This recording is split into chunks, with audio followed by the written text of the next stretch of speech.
I am not Johnny Collins or Cochran or any other above. I've been learning a lot tonight. I don't know about you guys. You guys been learning a lot? Apparently, like when you get close to 50, you're supposed to have fucking hard candy with you all the time. So if anybody needs some, there you go. I'm 47 years old. Let's just start with stupid jokes I've written for 2024 already. Every chance Stevie Wonder ever took was a shot in the dark.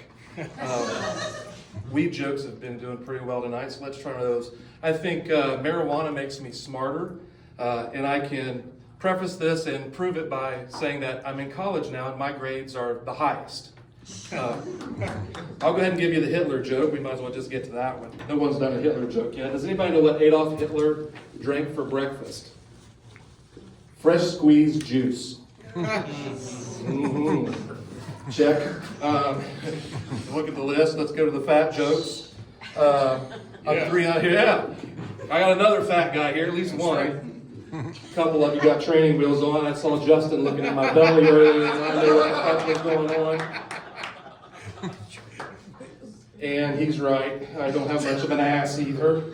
I got to be careful what I have to say because I'm suspended. I learned a long time ago that I got better shit to tug on than my pants. So yeah, I'm 314 pounds. I like to refer to myself as a weight supremacist.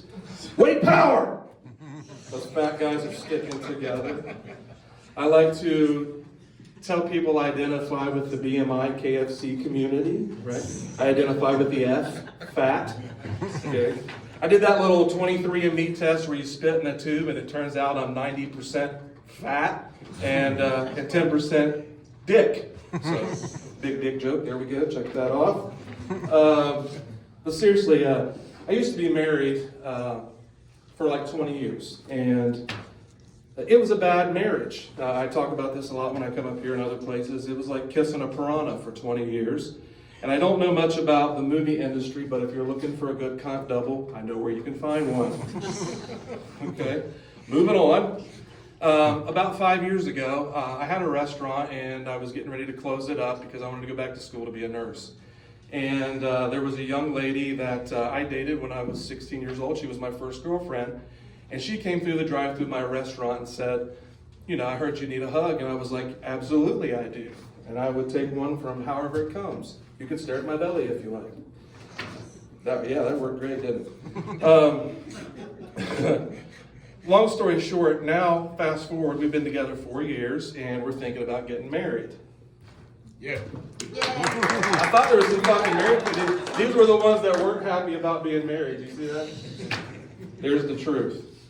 And so the other day we decided that, hey, let's go look at some rings, okay? It's time to go in. She had a ring that she needs to get resized because she had lost some weight. And that didn't bother me, you know, because I'm fat, but I still, you know, I don't hold it against skinny people. So we go into the ring shop, the jewelry shop, and, you know, we do the rigmarole where they give you the little thing and you stick on your finger.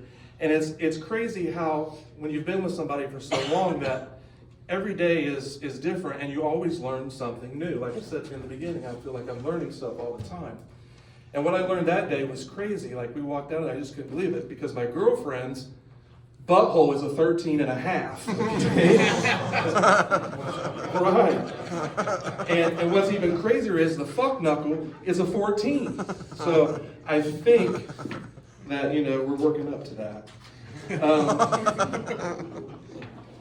But the last story I'll leave you with is that when you're in a relationship, a lot of times personal space is an issue, right? Like my shit disappears at the house. My sweatshirts disappear a lot, and that's what I see most commonly. And so there was this one day where she had come into the bedroom and she was wearing one of these sweatshirts that I had been looking for. And I was like, oh fuck, there's my sweatshirt. She was like, no, honey, that's not your sweatshirt. This is our sweatshirt. Does this sound familiar? I see some smiles out there. Yeah. The men are being quiet because they know they better shut up or it'll be more than their sweatshirt probably.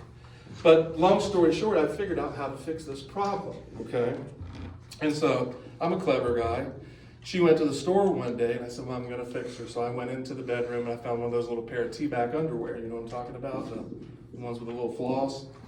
And I put them on backwards, and I let that dang dong hang out. That's right, it's a dang dong, not a ding dong. There's another big dick joke. Check that out. And she comes home and she said, "What the fuck are you doing?" I said, "What do you mean?" She said, "You got my underwear on." I said, "Nah, baby, those ain't your underwear. These are our underwear, bitch." Go carry on. So anyway, that's all I got. Our next comedian today is Nick Osmond. Put it together for Nick Osmond.